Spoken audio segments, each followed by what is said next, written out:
네, 한 명의 어, 여성분을 위해 눈이 많이 불편하십니다. 네, 그래서 지금 그분이 이 방송을 이 영상을 꼭 보신다고 하는데요. 네, 그분을 위해 지금 이 영상을 읽기를 시작했고요. 네, 여성분이 이걸 보고 하나님과 은혜를 느끼고 더욱더 저랑 친밀하게 지냈으면 좋겠습니다. 네, 지금부터 존 버년의 철로역정 1장을 읽어드리겠습니다. 순례자의 커다란 외로 세상의 강야를 헤매다가 동굴이 있는 곳에 이르렀다. 거기서 하룻밤을 지내기로 하고 짐을 풀었다. 그러곤 깜짝 잠이 들었는데 꿈을 꾸었다.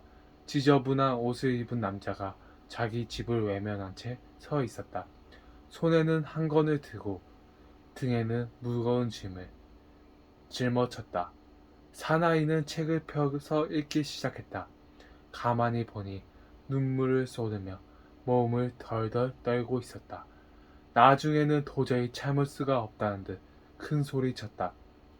도대체 어떻게 해야 한단 말인가?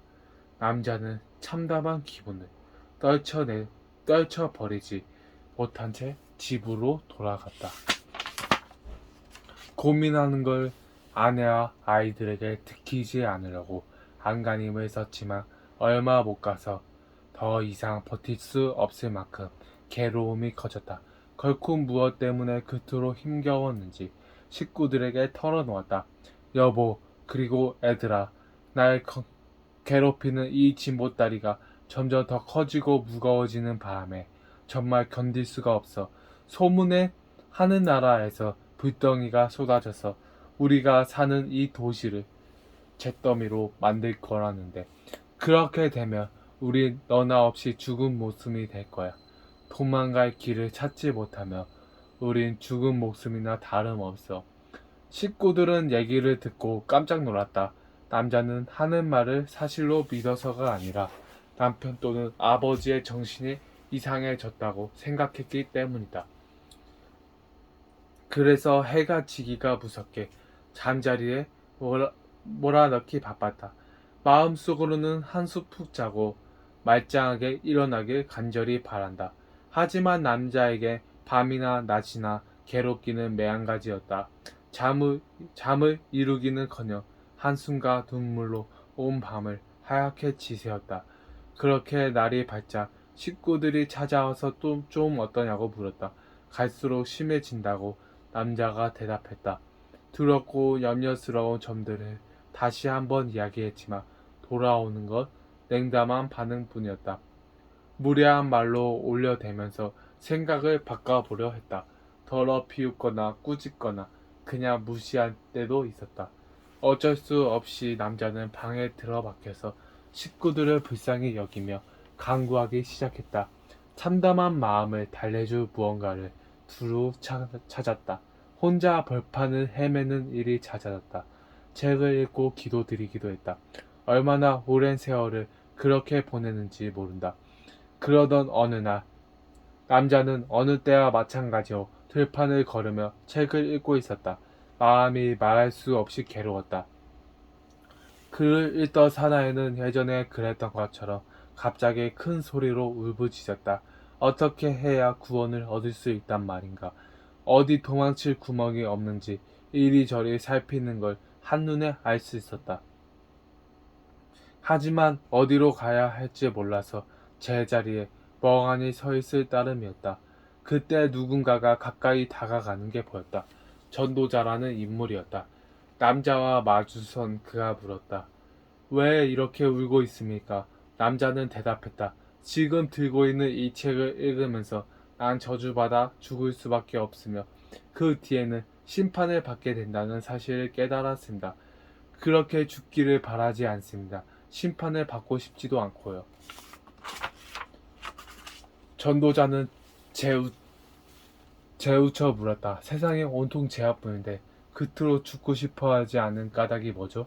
남자가 다시 대꾸했다. 등에 짊어진 이 진보다리 탓에 무덤보다 더 깊은 데로 빠져 들어가서 결국 지옥에 떨어지게 될까봐 두렵기 때문입니다. 이뿐만이 아닙니다. 남자는 말을 이었다. 죽을 준비가 돼 있지 않다는 것, 곧 심판 자리에 나설 차비를 갖추지도 못했다는 뜻인데, 그럼 남은 건 처형뿐이니까요. 생각만 해도 오금이 저립니다. 그러자 전도자가 말했다. 사태가 그렇게 심각하다면 어째서 이렇게 마냥 손을 놓고 있는 겁니까? 남자가 기다렸다는 듯 대답했다. 하지만 어디로 가야 할지 도무지 모르겠어요. 전도자는 양피지 두루마리를 펼쳐서 건네며 읽어보라고 했다. 거기에 닥쳐올 진노를 피하라 고 적혀 있었다. 그 글귀를 읽고 난 남자는 사뭇 조심스러운 눈길로 전도자를 바라보며 물었다. 그럼 어디로 달아나야 할까요? 그러자 전도자는 넓은 들판에 한쪽을 손가락으로 가리키며 말했다. 저 멀리 좁은 문이 서 있는 게 보입니까? 아니요. 그런 저만치 비치는 환한 빛은 보입니까? 얼추 보이는 것 같습니다. 전도자는 말했다. 빛에서 눈을 떼지 말고 그쪽을 향해 똑바로 걸어가십시오. 머저나 좁은 문이 보일 겁니다. 문간에 다다르거든 노크를 하십시오. 안에서 누군가가 어찌해야 할지 알려줄 것입니다. 남자는 달리기 시작했다. 채 몇 걸음을 떼어놓기도 전에 아내와 아이들이 상황을 눈치채고 어서 돌아오라고 소리쳐 부르는 소리가 들려왔다. 하지만 남자는 두 손으로 귀를 막고 내쳐 달렸다.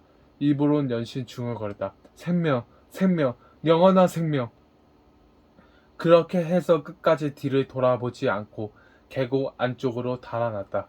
이웃들도 무슨 일인가 보러 나왔다. 그러곤 정신없이 도망치는 게 남자라는 걸 알고 비아냥거리거나 고래고래 고함을 쳐가며 협박하거나 그만 돌아오라고 소리쳐 울부짖었다. 그 중에서도 옹고집과 유순하는 왕력을 써서라도 남자를 붙들어 오기로 마음먹었다. 남자는 멀찌감치 사라지고 있었다. 옹고집과 유순하는 단단히 작정하고 뒤를 쫓았다. 마침내 손에 잡힐 만큼 거리가 가까워졌다. 남자가 돌아보며 물었다. 왜 따라온 거죠? 두 이웃이 대답했다. 잘 설득해서 함께 돌아가려고요. 그럴 수 없습니다. 남자가 말했다. 여러분은 멸망의 도시에 살고 있습니다. 내가 태어난 곳도 거기고요. 그렇지만 그 도시에 그대로 머물러 있는 한 여러분은 조만간 죽을 수밖에 없습니다. 그 뒤에는 무덤보다 더 깊은 곳, 유황불이 활아 타오르는 자리에 떨어지게 됩니다. 그러니 착한 친구들이여, 나와 함께 떠나는 걸 진지하게 생각해 보십시오. 기가 막혀서 옹고집이 내뱉었다. 그러니까 친구들과 안락한 생활을 다 버리란 말이요. 그렇습니다. 피난길에 나선 크리스천은 말했다. 여러분이 포기하는 것들의 가치를 통틀어 계산해봐도 내가 앞으로 누리려는 즐거움의 지극히 일부분에도 미치지 못합니다. 나와 더불어 끝까지 동행하며 모든 축복을 받아서 상상조차 할 수 없을 만큼 값진 보화를 함께 나누게 될 겁니다. 자, 같이 가서 내 말이 사실인지 거짓인지 확인해 봅시다. 댁은 도대체 뭐 갖고 있는 거요? 옹고집이 물었다. 얼마나 소중한 것이기에 온 세상을 다 외면하고 오직 거기에만 매달리느냐 말이요. 크리스천이 대답했다. 하늘나라에 간직되어 있는 썩지 않고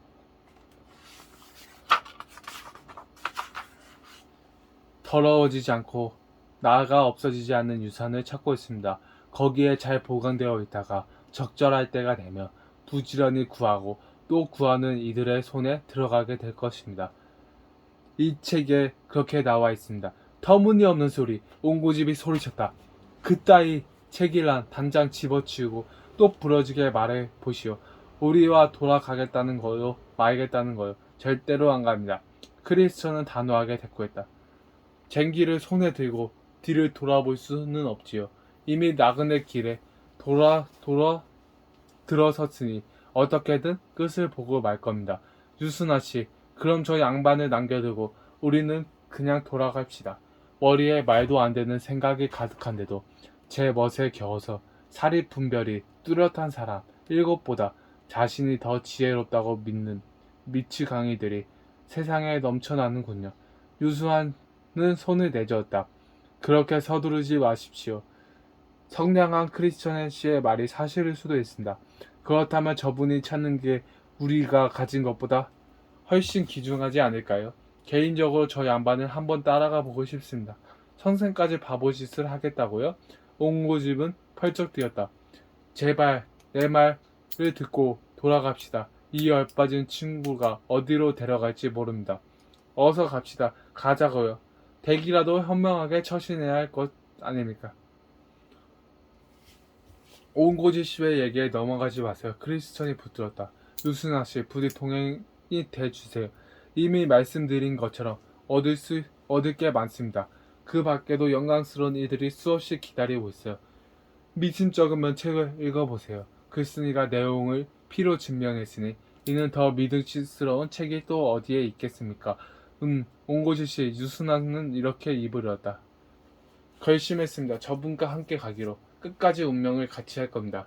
그러고 잠시 무언가 생각하더니 크리스천은 돌아보며 물어보았다. 그런데 길은 잘 알고 있는 거죠? 전도자라는 분이 방향을 짚어주었어요. 크리스천이 말했다. 바로 저 앞에 있는 좁은 문까지 될 수 있는 대로 서둘러 가라고 하더군요. 일단 거기에 도착하기만 하면 다음에 어디로 갈지 안내받을 수 있을 거랍니다. 그럼 됐어요. 착한 양반, 어서 갑시다. 둘은 나란히 길을 떠났다. 그럼 혼자 돌아갈 수밖에. 옹고집이 말했다. 넉나간 친구들은 나라 엉뚱한 길을 헤맬 수는 없지. 옹고집은 멸망의 도시로 돌아갔다. 크리스천과 유순아는 골짜기 한복판을 함께 걸으며 사이좋게 이야기를 나누었다. 둘의 이야기는 끝없이 이어졌다. 함께 가자는 말에 길어줘서 얼마나 기쁜지 모르겠어요. 크리스천이 말했다. 옹고집 씨가 그렇게 허겁지겁 멸망의 도시로 돌아가는 걸 보고 정말 놀랐어요. 눈에 보이지 않는 존재의 세력과 그 두려움을 나만큼 절감했다면 동행하자는 요청을 끝내 뿌리치지는 못했을 거예요. 자, 크리스천 씨. 이제 우리 둘뿐이니 좀 더 자세히 말씀해 보십시오. 지금 가는 곳에 도착하면 얼마나 멋진 일들이 기다리고 있을까요? 마음에 담고 있는 걸로 다 표현할 수 없는 게 안타까울 따름이다. 크리스천이 말했다. 하지만 그토록 궁금해하시니 이 책이 설명하는 내용을 조금 읽어드리죠. 그럼 선생은 그 책에 적힌 말이 다 사실이라고 믿는 겁니까? 두말하면 잔소리죠. 거짓말할 줄 모르는 분이 들려주신 말씀이거든요. 그렇다면 이야기해보세요. 무슨 일든지 우리를 기다리고 있는지 말씀해 주세요. 영원한 나라에 머물러 한 변함없는 생명을 누리게 될 겁니다. 거기서 죽음을 맛보기 한없이 살게 되는 거죠. 크리스천이 조곤조곤 가르쳐 주었다. 그래서요. 그 밖에는 또 뭐가 있죠? 유순하는 거듭 재촉했다. 영광의 멸루관을 받고 해처럼 환하게 빛나는 옷을 입게 됩니다. 와우, 멋지군요. 그 다음은요. 울부짖을 일도 없고 괴로워할 것도 없습니다. 그곳의 주인이신 분이 우리 눈에서 모든 눈물을 닦아주실 것이기 때문입니다. 스락과 그루, 그리고 바라보기만 해도 눈부신 이들과 더불어 지낼 겁니다. 앞서서 그 나라에 들어갈 수 많은 이들과 만나게 될 테고요. 다른 이들의 마음을 상하게 하는 이는 찾아볼 수 없고 다른 사랑이 넘치며 거룩하기 이를 데 없습니다. 너나 없이 하나님의 보살핌을 받을 뿐만 아니라 한없이 용납해 주시는 주님의 임재 앞에 나아갈 수 있습니다.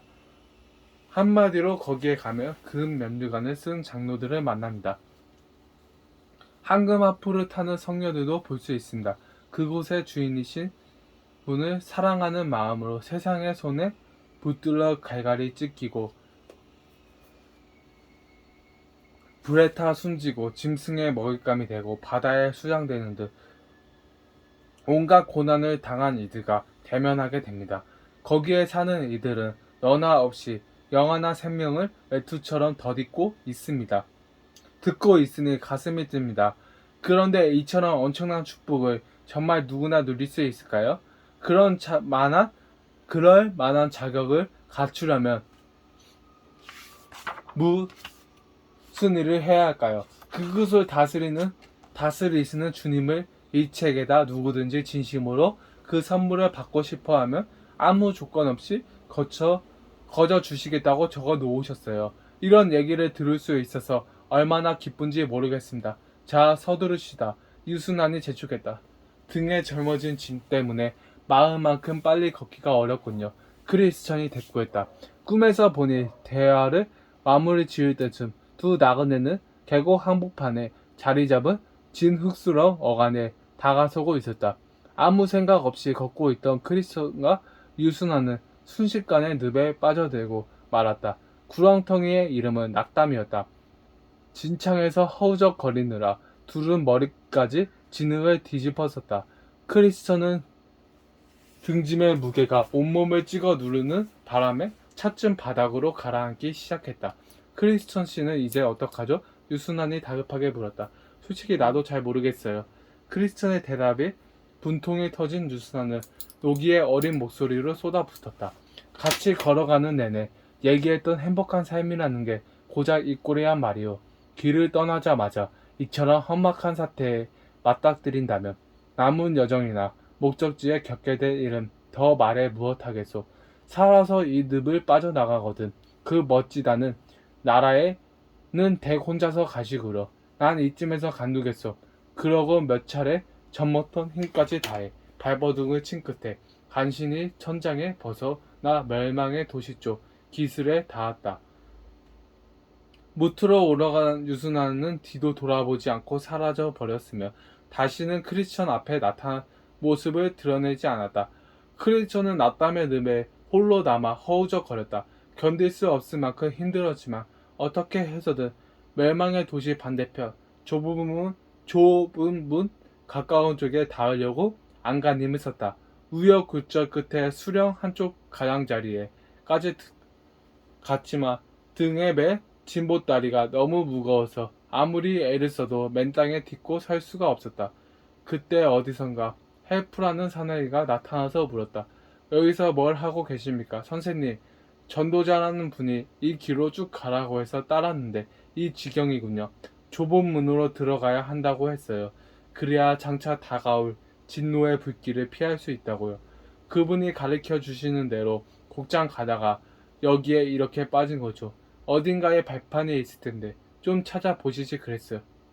헬프는 안타까워했다. 너무나 겁이 나서 엉뚱한 데를 딛다 보니 이렇게 늘 숲속으로 깊이 가라앉게 됩니다. 손을 이쪽으로 뻗으세요. 헬프가 말했다. 그리고 크리스천이 내미는 손을 꽉 붙잡고 끌어내서 단단히 땅에 세우더니 부디 조심해서 가던 길을 가라고 했다. 크리스천은 수령에서 건네준 사나이에게 다가와서 물었다. 선생님, 이 높은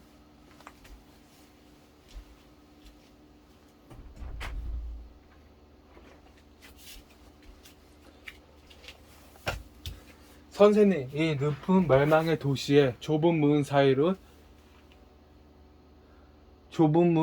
가로지르고 있습니다. 누구라도 나서서 이 구렁텅이를 메워버리면 나그네들이 안전하게 오갈 수 있을 텐데 어째서 그냥 버려두는 거죠?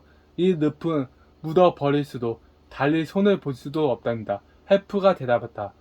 여기는 제 의식에서 비롯된 온갖 거품과 찌꺼기들이 밀러드는 바닥 중의 바닥이거든요. 그래서 낮담의 늪이라고 부르는 겁니다. 죄인이 스스로 자신의 절망적인 형편을 깨닫는 순간 심령에서 솟구친 해이와 두려움, 애빠지게 만드는 걱정 근심 따위가 갖가지 끔찍한 괴로운 생각들과 함께 뒤엉켜 이 늪에 고입니다. 이 구덩이의 바닥이 그렇게 엉망진창인 까닭이 거기에 있습니다. 이곳이 그처럼 형편없는 상태로 남아있는 걸 임금님은 아주 불쾌해 하십니다. 그래서 지난 1600년 동안 수많은 일꾼들이 왕실 측량사들의 지휘를 받아가며 고쳐보려고 최선을 다했습니다.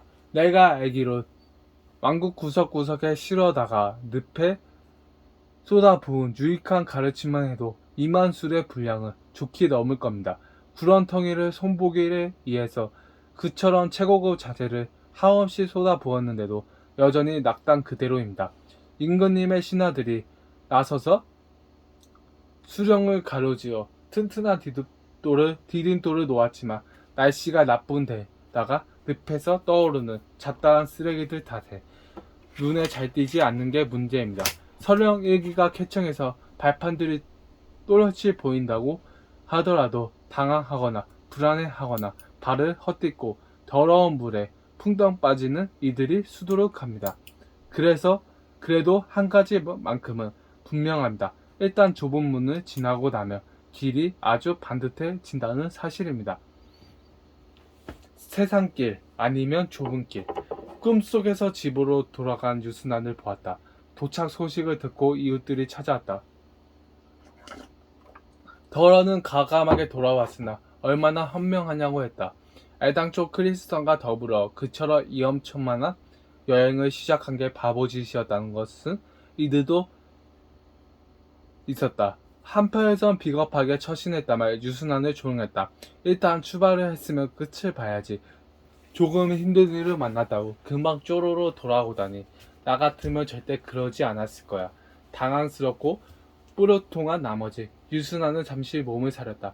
하지만 곧 얼마쯤 자신감을 회복하고 다른 이들 틈에 끼어서 그 자리에 없는 가엾은 크리스천을 비웃어댔다.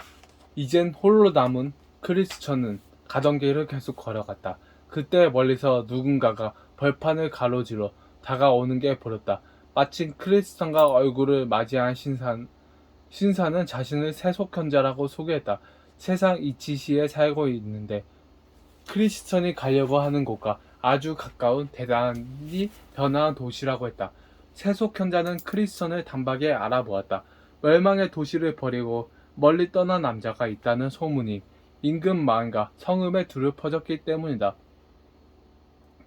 크리스천의 지저분한 차림새를 보고 쉴 새 없이 토해내는 한숨과 신음소리를 듣는 순간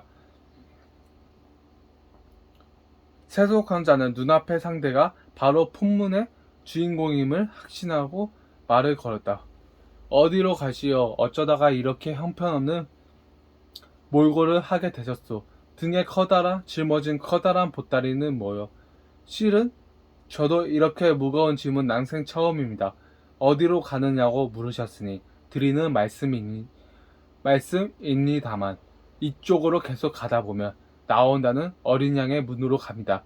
그리 들어가면 이 육중한 짐을 벗어버릴 길을 찾을 수 있다는 얘기 들었습니다. 크리스천이 대답했다. 결혼은 하셨소? 자식들도 있고 세속현자가 물었다. 그렇습니다. 하지만 등짐에 하도 짓눌러서 식구들과 있어도 남들처럼 즐겁지가 않았어요. 이제는 의지가지가 없는 사내가 된 기분입니다. 괜찮다면 내 얘기를 한번 들어보시겠소? 저를 위해서 해주시는 말씀인데 당연히 들어야죠. 그렇지 않아도 조언이 꼭 필요했거든요. 크리스천이 대답했다. 우선 한시에 바삐 짐을 벗어버리는 게 어떻겠소? 그렇지 않고는 죽었다 깨나도 마음을 잠거나 하나님이 주신 축복을 마음껏 누리지 못할게요. 저도 그렇습니다. 허리가 휘도록 무거운 이 짐을 벗어버릴 수만 있다면 무얼 더 바라겠습니까? 하지만 아무리 애를 써도 떨쳐낼 수가 없군요. 세상 천지를 다 둘러봐도 내 어깨에서 복다리를 떼어내줄 사람을 못 찾겠어요. 그래서 좁은 문을 찾아가는 겁니다. 말씀드린 대로 짐을 내려놓으려고요. 이리로 가야 짐을 벗어버릴 수 있다고 누가 그럽니까? 아주 고상하고 훌륭해 보이는 분이었습니다. 성함이 뭐더라? 아, 생각났다. 전도자라는 분이었어요. 참패할 줄도 모르고 그따위 얘기에 주저거리다니 세속현자는 펄쩍 뛰었다. 그 양반이 댁에게 가르쳐준 것만큼 이태롭고 험난한 길은 다시 없을 거요. 여태 어떤 고생을 했는지 돌아보구려.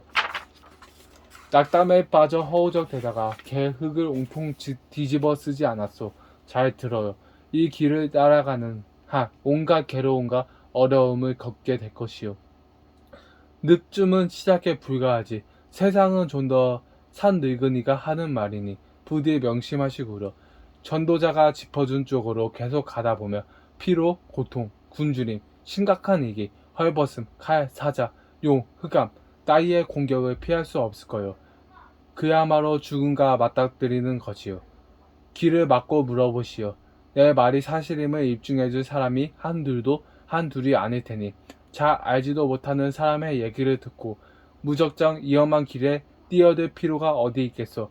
그래도 어쩐지 어르신이 말씀하시는 온갖 어려움과 역경들보다 내 등짐이 더 끔찍하게 여겨집니다. 이 보따리에서 벗어날 수만 있다면 도중에 어떤 어려움을 만나든 신경 쓰지 않겠어요.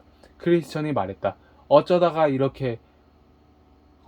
그렇게 엄청난 짐을 짊어지게 된 걸? 세속 형제가 물었다. 제가 들고 다니는 이 책을 읽기 시작하면서부터죠.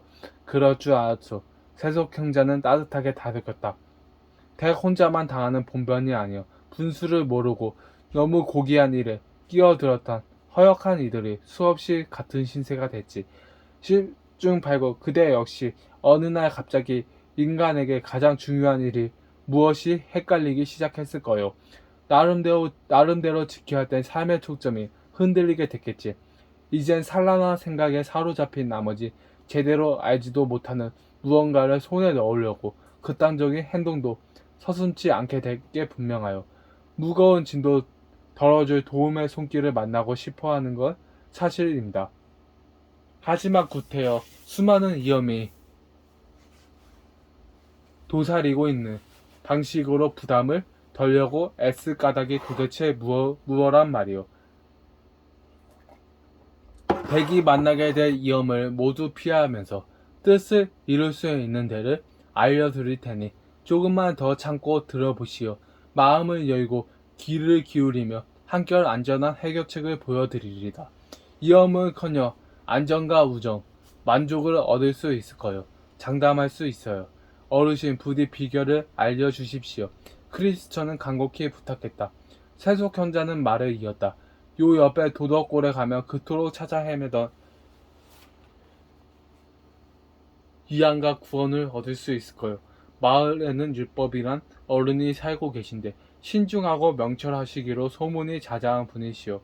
그대가 어깨에 짊어진 것만 같은 짐을 덜어주는 기술을 가지셨지. 듣기로는 그 반면에는 따라올 사람이 없을 만큼 뛰어나시다는구려. 짐 보따리 탓에 마음의 균형이 무너짐 이들을 고치는 대로 일가견이 있다고 하고 그래서 하는 말인데 당장 달려가서 도움을 청하는 게 좋겠소. 댁이 여기서 멀지도 않아요. 혹시 추타 중이며 자제분의 힘을 빌리고로 이름이 예이라고 하던가? 아무튼 내가 알려준 대로만 하면 짐이 한결 가벼워질 거예요. 그러고 나서도 멸망의 도시로 돌아가 마음이 들지 않거든. 아내와 자식들을 불러다가 도덕골에서 함께 사는 것도 생각해봐요. 마을에는 빈집이 많아서 큰 돈을 들이지도 않고도 어렵지 않게 거처를 구할 수 있을 거요. 내가 장담하리로다.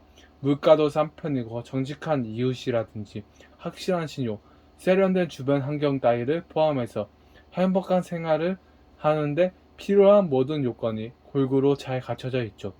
손만 뻗으면 그렇게 멋진 것들을 다 가질 수 있지. 크리스천은 세속현자의 이야기에 적잖이 충격을 받았지만 곧 뜻을 정했다. 노인어른의 말이 사실이라면 그 가르침에 따르는 게 가장 바람직하겠다 싶었다. 잠시 생각을 정리하고 난 뒤에 크리스천이 물었다. 어르신, 율법 선생 댁을 찾으려면 어느 길로 가야 할까요? 저쪽에 언덕이 보이시는가? 예, 저기 둔덕 말씀이시군요. 저 언덕을 끼고 돌아서서 첫 번째 집이 선생 댁이요. 크리스천은 가던 길에서 벗어나 도움을 구하러 율법의 집중으로 발길을 돌렸다. 그런데 언덕 근처에 다다른 크리스천은 깜짝 놀랐다. 생각했던 것보다 훨씬 높고 험했기 때문이다. 게다가 둔덕을 끼고 돌아가는 길 한쪽은 깎아지른 벼랑이어서 혹시라도 머리 위로 쏟아져 내릴까 겁이 더럭 났다. 얼마나 무섭던지 크리스천은 가던 길을 멈추고 얼어붙은 채 어찌할 바를 몰랐다. 전도자가 따라가라고 했던 길에서 비껴나 새끼로 들어선 뒤부터 등집이 한결 무거워진 느낌이었다. 언덕 위로는 번개불을 맞아 쉴 새 없이 번쩍 걸려서 아무 때라도 벼락을 맞을 것만 같았다. 등 뒤로 식은땀이 줄줄 흐르고 공포감에 온몸이 덜덜 떨리기 시작했다. 세속현자의 조언을 고지고대로 받아들인 게 한없이 유감스러웠다. 가슴을 치며 한참을 흐리하고 있는데 저만치서 아주 마주오는 전도자가 보였다. 상대방을 알아보는 순간 크리스천은 너무도 부끄러워서 얼굴이 벌겋게 달아올랐다. 전도자는 점점 더 가까이 다가오더니 딱딱하고 엄한 얼굴로 바라보며 나무라기 시작했다. 크리스천 씨, 여기서 뭘 하고 있는 겁니까? 질문을 받았지만 어떻게 대답할지 몰라서 꿀먹은 벙어리처럼 입을 꼭 다물고 서 있기만 했다. 백은 멸망의 도실, 담벼락 바깥에서 울부짖던 그 양반이 아니던가요? 전도자는 매섭게 물었다. 그렇습니다. 내가 바로 그 사람입니다. 크리스천이 대꾸했다. 그때 거기서 좁은 문으로 가는 길을 가르쳐 주었던 걸로 아는데요. 그랬지요. 그런데 어쩌면 이렇게 금세 곁길로 세워나갈 수 있습니까? 짚어준 길을 따라가지 않으니 이런 꼴을 당하는 게 아닙니까? 크리스천은 어물어물 변명을 늘어놓았다. 낙담은 건넌 지 얼마 안 돼서 점잖은 신사분을 만났는데 그 어르신이 저 너머 마을에 사는 어떤 선생을 만나면 짐을 벗어버릴 수 있을 거라고 간곡히 말씀하시기에 그 말에 따랐더니 일이 되었습니다. 신사분이라니 그게 누구요? 아주 점잖은 어른 같았어요. 여러 말로 타이르는 바람에 차마 물리칠 수가 없었어요. 그래서 결국 여기까지 왔는데 언덕과 길 위로 치솟은 절벽을 보니 꼭 머리 위로 무너져 내릴 것만 같아서 더 나가지 못하고 딱 멈춰서 있던 참입니다. 신사 양반이 무엇라고 하던가요? 전도자가 말했다. 무엇하러 어디 가느냐고 묻기엔 사실대로 말해 주었지요. 또 무슨 소리 하던가요? 전도자는 다시 캐물었다. 딸린 식구가 있느냐고 묻더군요. 그렇기는 하지만 등에 진 짐에 짓눌러서 가족들과 있어도 예전처럼 즐겁지가 않다고 했어요. 그러니까 뭐라고 하던가요? 전도자가 다그쳤다. 어서 짐을 벗어버리라기에 나도 그러고 싶다고 했어요. 그렇잖아도 저 앞에 있는 어린 양의 문으로 가서 어느 쪽으로 가야 구원반을 자리에 이룰 수 있는지를 알아볼 작정이라고요. 그랬더니 대뜸 더 편하고 쉬운 지름길을 알려주겠다는 거예요.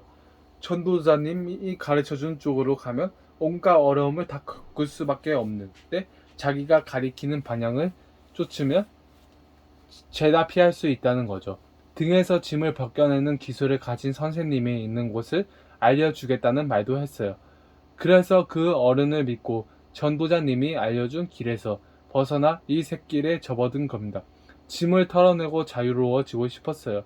하지만 막상 여기에 와보니 모든 게 너무나 위험해 보이더군요. 알아 겁이 나서 꼼짝도 못할 지경이었어요. 이제 뭘 어떻게 해야 할지 앞이 깜깜해요. 잠시 그대로 있어 보세요. 전도자가 말했다. 하나님 말씀을 보여드리죠. 크리스천은 와들와들 떨며 기다렸다. 이윽고 전도자가 성경을 펼쳐 읽었다. 여러분은 말씀하시는 분을 거역하지 않도록 조심하십시오. 그 사람들이 땅에서 경고하는 사람을 거역했을 때 그 벌을 피할 수 없었거든. 하물며 우리가 하늘 나라부터 경고하신 분을 배척하며 더욱더 피할 길이 없지 않겠습니까? 아울러 다른 말씀을 들었다. 나의 의인으로 믿음으로 살 것이다. 그가 뒤로 물러서면 내 마음이 그를 기뻐하지 않을 것이다. 전도자는 크리스천에게 설명했다. 백은 비참한 처지로 줄다름을 치고 있습니다. 지극히 높으신 분의 가르침을 외면하고 평안으로 이어지는 길에서 발길을 돌렸을 뿐 아니라 한 걸음 더 나아가 스스로 망하는 길로 접어든 겁니다. 크리스천은 전도자의 발 앞에 털썩 무릎을 꿇고 금방이라도 숨이 넘어갈 것처럼 울부짖었다. 맙소사, 이제 완전히 끝났구나. 그가보 전도자는 오른손으로 크리스천을 붙잡아 일으키며 말이다. 사람들이 짓는 죄와 비방은 모두 용서를 받을 수 있습니다.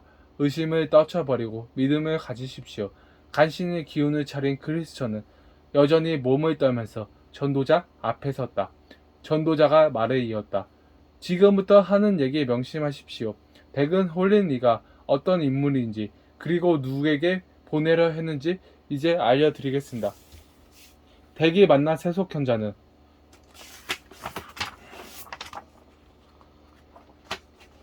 네, 여기까지만 이거는 할 길이 있어가지고 여기까지만 읽겠습니다.